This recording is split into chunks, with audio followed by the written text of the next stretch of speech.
بسم اللہ الرحمن الرحیم۔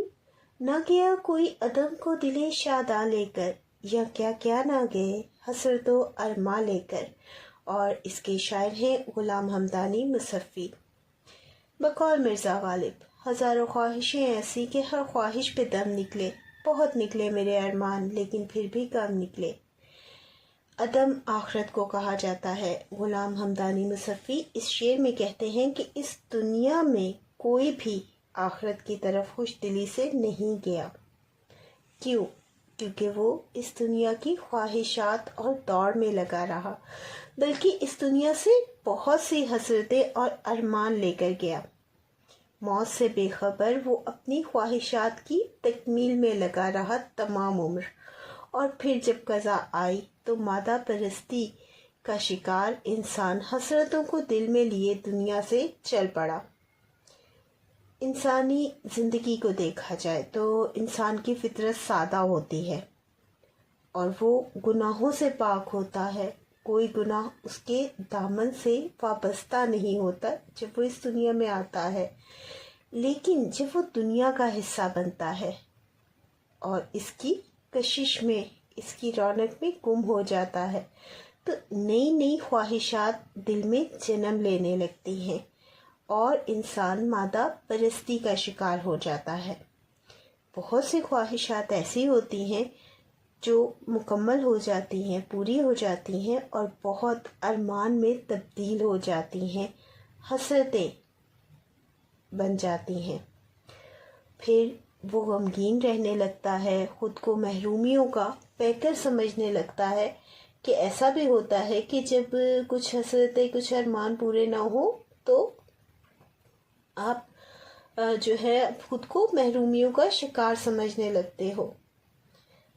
ایک وقت ایسا آتا ہے، کیونکہ موت قتل حقیقت ہے، کوئی ولی، پیغمبر، بادشاہ، غریب، سب کو موت کا ذائقہ چکھنا ہے کہ قضا کا وقت آتا ہے۔ یہ حسرتیں انسان کو تمام زندگی غمزدہ رکھتی ہے اور کوئی شخص ایسا نہیں، یہ شاعر کا تجربہ ہے، جو خوش دلی سے اگلے جہان تک چلا گیا اور تو معلوم بھی نہیں ہوتا، اکثر تو پتہ بھی نہیں چلتا، اور آخرت کے سفر کا آغاز ہو جاتا ہے اور وہ عدم کو روانہ ہو جاتا ہے۔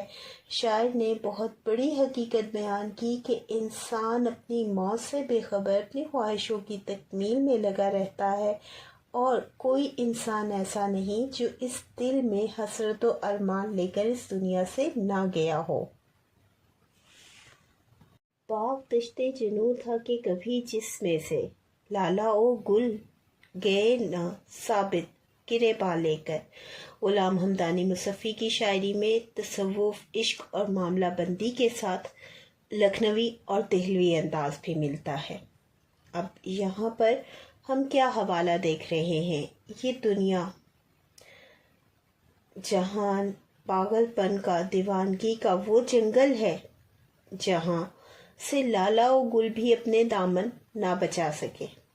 کہ ہمیں اس شعر میں ان کا لکھنوی اور دہلوی انداز نظر آ رہا ہے، اور وہ ایک بہت گہری بات پر بات کر رہے ہیں کہ اس دنیا میں، اس جہان میں، اس دنیا کے جنگل سے لالا و گل بھی اپنا دامن نہ بچا سکے۔ شاعر کا اس شعر میں کہنا ہے کہ یہ دنیا، جسے شاعر ایک باغ قرار دے رہے ہیں، دیوانگی کا وہ جنگل ہے، دیوانگی کا، پاگل پن کا وہ جنگل ہے کہ جہاں لالا و گل کے پھول بھی بہار کی آمد میں کے خوش جنون پر اپنے گریبان پھاڑے بغیر نہ رہ سکے، کہ جب بہار آئی تو لالا و گل نے بھی جیسے اپنے گریبان چاک کر دیے ہوں، پھولوں کا کھلنا، گریبان چاک ہونا، کہ وہ اپنے گریبان پھاڑے بغیر نہ رہ سکے، بہار کو دیکھنے کے لیے گل کھل گئے اور گریبان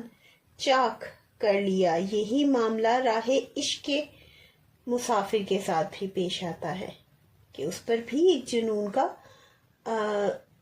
دور گزرتا ہے، اس پر بھی ایک کیفیت طاری ہوتی ہے، اور اس میں وہ کیا کرتا ہے؟ شاعر کا کہنا ہے کہ ایک عاشق بھی جوش جنون میں دیوانگی کے عالم میں اپنا گریبان چاک کر کے جنگلوں کی طرف نکل جاتا ہے۔ قدیم روایت کی جب ہم بات کریں تو عشاق کیا کرتے تھے کہ ان کا دنیا میں دل نہیں لگتا تھا، دنیا کی رونق انہیں نہیں بھاتی تھی اور وہ عشق کے جنون میں صحراؤں کا رخ کر لیتے تھے۔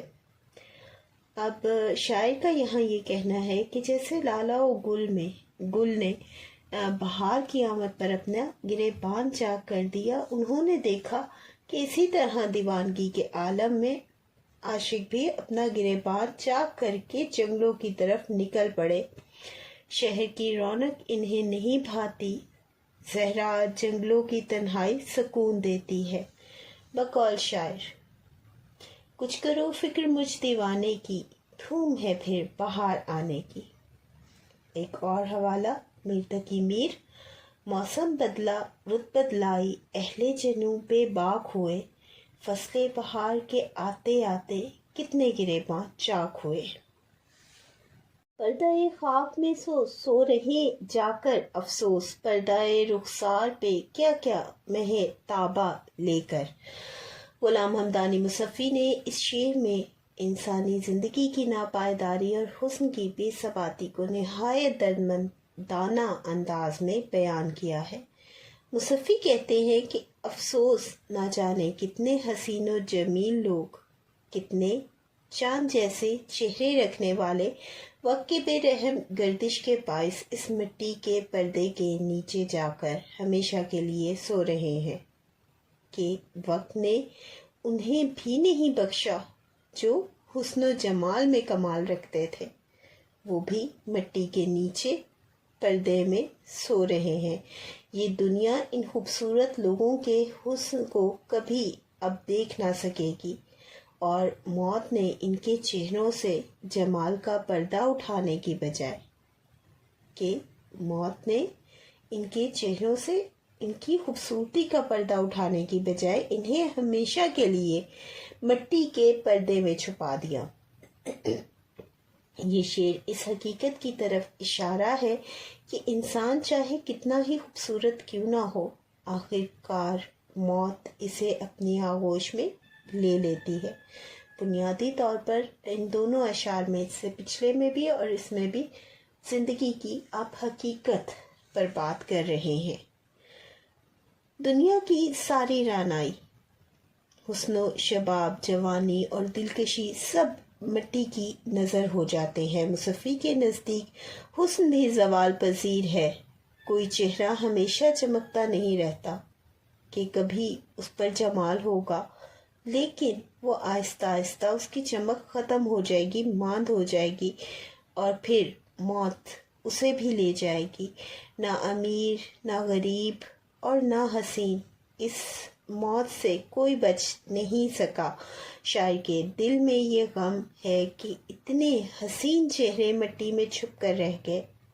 اب حسین چہروں سے مراد حسین کردار بھی ہو سکتے ہیں، جس کا انہیں غم ہے کہ بہت سے حسین لوگ اس مٹی میں چھپ گئے، ان کے حسن سے دنیا محروم ہو کر رہ گئی۔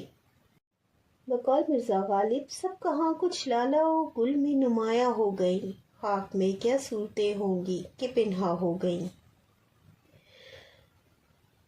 عشق حقیقی کے پس منظر میں دیکھیں تو مصفی کا کہنا ہے کہ موت انسان کے ظاہری حسن کو تو مٹا دیتی ہے، مگر جو لوگ خدا کی محبت رکھتے ہیں وہ روحانی طور پر ہمیشہ زندہ رہتے ہیں۔ اب ایک اور حوالہ، عشق حقیقی کے پس منظر میں اگر ہم اس شعر کو دیکھتے ہیں تو تب موت کی حقیقت کیا ہے کہ وہ صرف ظاہری جسم کو مٹا سکتی ہے، لیکن کردار کا حسن نہیں مٹتا، اس کی روح کی خوبصورتی نہیں مٹتی۔ مگر جو لوگ خدا کی محبت دل میں رکھتے ہیں وہ روحانی طور پر ہمیشہ زندہ رہتے ہیں۔ دنیا کا حسن تو فانی ہے، مگر رب کی یاد میں فنا ہونے والے بقا پاتے ہیں۔ ابر کی طرح کر دیویں گے عالم کو نہال، ہم جدھر جاویں گے یہ دیدہ گریاں لے کر۔ مصفی کا کہنا ہے ہم جدھر یہ روتی ہوئی آنکھیں لے کر جائیں گے، کسی برستے ہوئے بادل کی طرح ہماری آنکھیں زمانے کو مالا مال کر دیں گی، شاداب کر دیں گی، سیراب کر دیں گی۔ اب ان کی یہ کیفیت کیوں ہے کہ ان کی آنکھیں بادل کی طرح برس رہی ہیں کہ کسی خشک اور بنجر زمین کو بھی سیراب کر دے، کہ یہ محبت میں ان کی کیفیت ہے، حالت ہے، یہ ان کی محبت کی سچائی ہے جو ان کی آنکھوں سے اشک بن کر بہہ رہی ہے۔ شاعر نے روایتی شاعری کے عاشق کی زبان استعمال کی ہے۔ یہاں پہ روایت کا جو رنگ ہے وہ ہم نمایاں دیکھتے ہیں۔ شاعر کا کہنا ہے کہ ہم جس طرف بھی اپنی روتی ہوئی آنکھیں لے کر جائیں گے، اسی طرف دنیا کو اپنے آنسوؤں سے تر کر دیں گے، گویا یہ دنیا ہماری اشک باری سے جل تھل ہو جائے گی۔ شاعر اس شعر میں اپنے غم کی کیفیت کو انوکھے انداز میں بیان کر رہے ہیں۔ شاعر اپنے آنسوؤں کو ایسا بادل کہتے ہیں جس سے برستا پانی سارا جہان سیراب کر سکتا ہے، کہ ان کے درد کی شدت اتنی ہے کہ میرے آنسو اس بادل کی طرح برستے ہیں جو خشک زمین کو بھی سیراب کر دے۔ روایتی شاعری کے مطابق عشاق کو ناکامی اور درد کے سوا کچھ نہیں ملتا، اس لیے آنسو ان کا نصیب ہوتے ہیں، اور آپ اسی روایت کا اور اپنی کیفیت کا اظہار یہاں کر رہے ہیں۔ بقول شاعر: ہم رونے پہ آ جائیں تو دریا ہی بہا دیں، شبنم کی طرح ہمیں رونا نہیں آتا۔ محبوب کے ہاتھوں ظلم سہنا، شکوہ کیے بغیر روتے رہنا عشاق کا نصیب ہے۔ اسے یقین نہیں ہوتا کہ کبھی اس کا محبوب مہربان ہوگا۔ کہ ادب کی روایت یہی ہے، اس لیے ناکامی کی وجہ سے شاعر کی آنکھوں سے آنسو رواں رہتے ہیں۔ اس شعر میں شاعر اپنی اسی کیفیت کا اظہار بڑی خوبی سے کر رہے ہیں۔ پھر گئی سوئے اسیران قفس باد صبا، خبر آمد ایام بہاراں لے کر۔ کوئی بھی شاعری اپنے عہد کی عکاس ہوتی ہے، اور اس شعر میں یہاں پر ہمیں اس عہد کی عکاسی دیکھنے کو مل رہی ہے کہ جب مسلمانوں کی 1000 سالہ سلطنت ان سے چھن چکی تھی اور وہ اپنے ہی ملک کے اندر قید و بند کی صحبتیں برداشت کر رہے تھے، غلامی کی زنجیروں میں جکڑے ہوئے تھے۔ اب حوالہ کیا ہے، آپ بات کیا کر رہے ہیں اور پیغام کیا دے رہے ہیں؟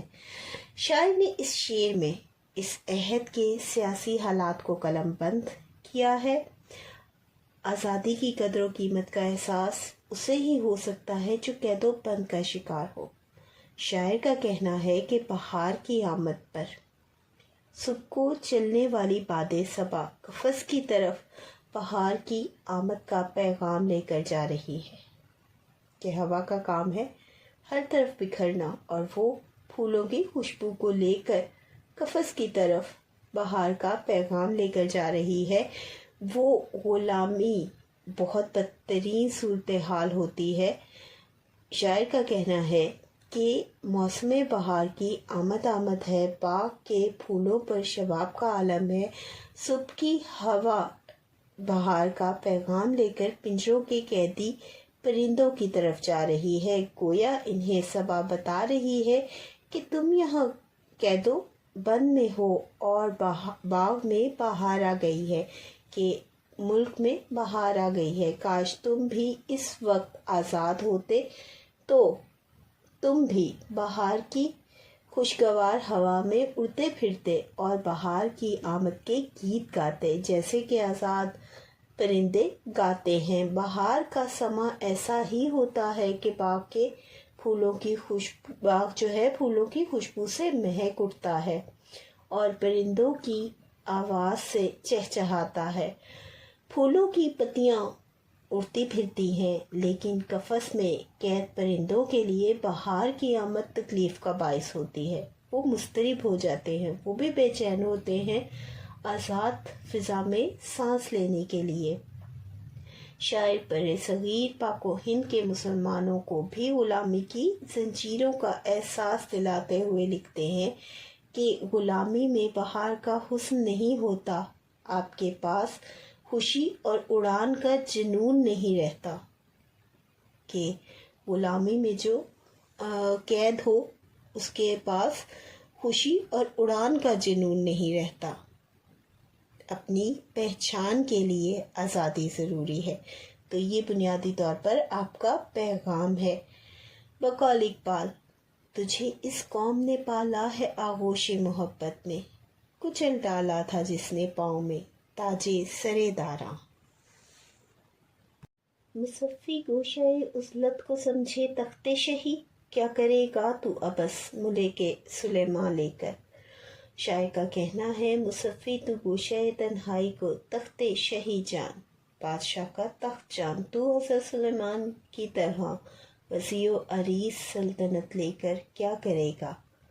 یعنی ایک جو اولیاء ہیں، درویش ہیں، ان کے لیے اپنا مقام پانا، اللہ کی رضا پانا، وہ بادشاہت سے بہت بڑھ کر ہے۔ اور یہ تصوف کے انداز میں کہا گیا شعر ہے۔ شاعر یہاں روحانی یا فکری تنہائی کو حقیقی مقام معرفت اور پاکی قرار دیتے ہیں، اور بادشاہی دولت یا ظاہری شان و شوکت کو بے معنی عبث قرار دیتے ہیں۔ وہ حضرت سلیمان علیہ السلام جیسی عظیم بادشاہت ہی کیوں نہ ہو۔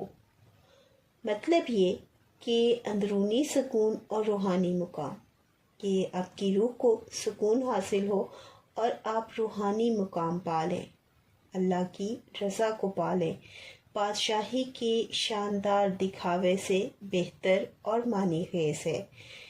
اس تنہائی سے رب کی عبادت کا موقع ملتا ہے کہ اس تنہائی میں ہمیں حاصل کیا ہوتا ہے، کہ جو تنہائی رب کے قریب لے کر جائے، ہمیں عبادت کا موقع ملتا ہے، یہ رب سے ملاتی ہے، معرفت کا ذریعہ ہے، فقیروں اور درویشوں کا خاصہ ہے کہ یہ ان کا خاصہ ہے۔ ولی اور اولیاء اور تبلیغ کے ساتھ تنہائی پر زور دیتے ہیں کہ ولی اور اولیاء نے بھی تبلیغ کے ساتھ تنہائی پر زور دیا، ایسی تنہائی جو ہمیں رب کی یاد کے محبت کے قریب کر دے۔ اس لیے شاعر گوشہ تنہائی کو بادشاہت سے بہتر قرار دیتے ہیں، ایسی بادشاہت جو رب کی یاد سے دور کر دے، دیتے ہوئے تنہائی کو معرفت کا ذریعہ قرار دیتے ہیں۔ یہ دنیاوی دنیا عارضی ٹھکانہ ہے، رب کی یاد رضا پانا زندگی کا مقصد ہے۔ یہ عشق حقیقی روحانی صوفیانہ زاویہ نظر ہے، جہاں حقیقت الہی کی تلاش اور خدا کی طرف رجوع کو حقیقی اقدار سمجھا گیا، جبکہ دنیاوی مملکتیں ویسی تسکین نہیں دیتی جو رب کی رضا کے قریب ہو جانے سے انسان کو ملتی ہے۔ بقول شاعر، کچھ نظر آیا نہ پھر جب تو نظر آیا مجھے، جس طرف دیکھا مقام ہوں نظر آیا مجھے۔